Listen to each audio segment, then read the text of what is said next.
Hello friends, आज के इस वीडियो में पावर कॉन्टैक्टर को डिसमेंटल करके पावर कॉन्टैक्टर के मेन पार्ट्स और उनकी वर्किंग के बारे में जानेंगे। L1, L2 और L3 कॉन्टैक्टर के पावर सप्लाई टर्मिनल हैं जिसमें 3 फेज सप्लाई दी जाती है। T1, T2 और T3 पावर कॉन्टैक्टर के लोड टर्मिनल्स हैं जिसमें 3 फेज लोड जैसे मोटर को कनेक्ट किया जाता है। कॉन्टैक्टर में 21, 22 नॉर्मली क्लोज और 13, 14 नॉर्मली ओपन ऑक्सिलरी कॉन्टैक्ट जिनका यूज कॉन्टैक्टर को ऑन ऑफ करने के लिए कंट्रोल वायरिंग में किया जाता है। कॉइल A1 और A2 में कॉन्टैक्टर को ऑन ऑफ स्विचिंग करने के लिए कंट्रोल सप्लाई दी जाती है। कॉन्टैक्टर के इंटरनल स्ट्रक्चर में कौन कौन से पार्ट होते हैं इसे देखने के लिए सबसे पहले टॉप कवर को रिमूव करते हैं।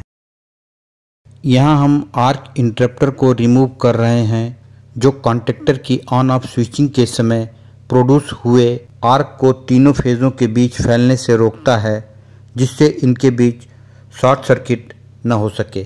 कॉन्टैक्टर में अगला पार्ट फिक्स कॉन्टैक्ट जिसे यहाँ डिसमेंटल किया जा रहा है। प्रत्येक फेज के लिए 2 फिक्स कॉन्टैक्ट का यूज किया जाता है। इस तरह से एक कॉन्टैक्टर में 6 फिक्स कॉन्टैक्ट होते हैं। इस तरह से 3 फिक्स कॉन्टैक्ट L1, L2 और L3 कॉन्टैक्टर के सप्लाई टर्मिनल साइड और अगले 3 फिक्स कॉन्टैक्ट T1, T2 और T3 कॉन्टैक्टर के लोड टर्मिनल साइड होते हैं। ये पावर कॉन्टैक्टर के मूविंग कॉन्टैक्ट किट हैं जो कि कॉन्टैक्टर में प्रत्येक फेज के लिए एक एक होता है। इस तरह से 3 मूविंग कॉन्टैक्ट किट का यूज कॉन्टैक्टर में किया जाता है जो कि पावर सप्लाई टर्मिनल और load terminal L1, T1, L2, T2, L3, T3 fixed और मूविंग कॉन्टैक्ट को आपस में इलेक्ट्रोमैग्नेटिक कोर मूवमेंट से जोड़ता है उस समय जब कॉन्टैक्टर की कॉइल को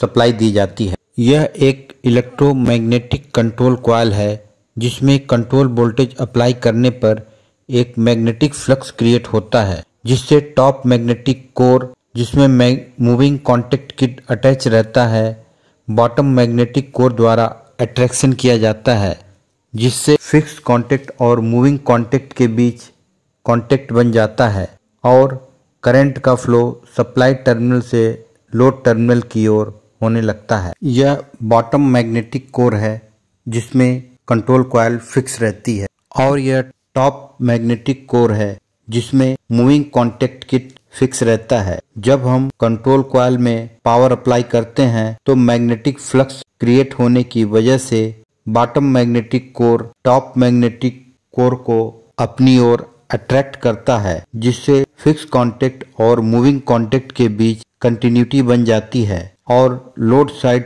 टर्मिनल में जुड़ा हुआ इक्विपमेंट चालू हो जाता है। ये magnetic core silicon coated laminated steel sheet के बने होते हैं। पावर कॉन्टैक्टर को सर्विस में लेने से पहले हमें क्या क्या चेक करना चाहिए हम आगे इस वीडियो में जानेंगे। इसके लिए हमें एक क्लैंप मीटर और पावर सप्लाई की जरूरत होती है।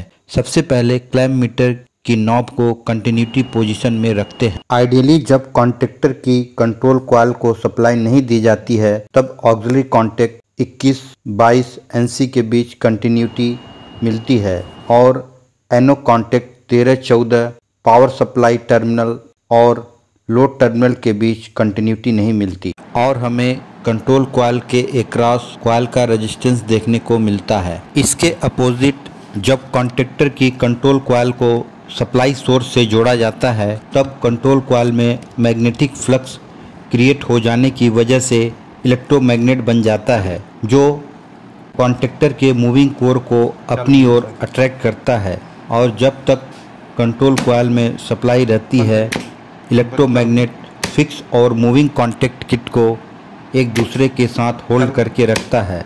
इस समय सप्लाई टर्मिनल और load terminal L1, T1, L2, T2, L3, T3 और एनो ऑक्सिलरी कॉन्टैक्ट के बीच कंटिन्यूटी मिलती है और NC ऑक्सिलरी कॉन्टैक्ट में कंटिन्यूटी मिलना बंद हो जाती है। आज के वीडियो में बस इतना ही। Thanks for watching.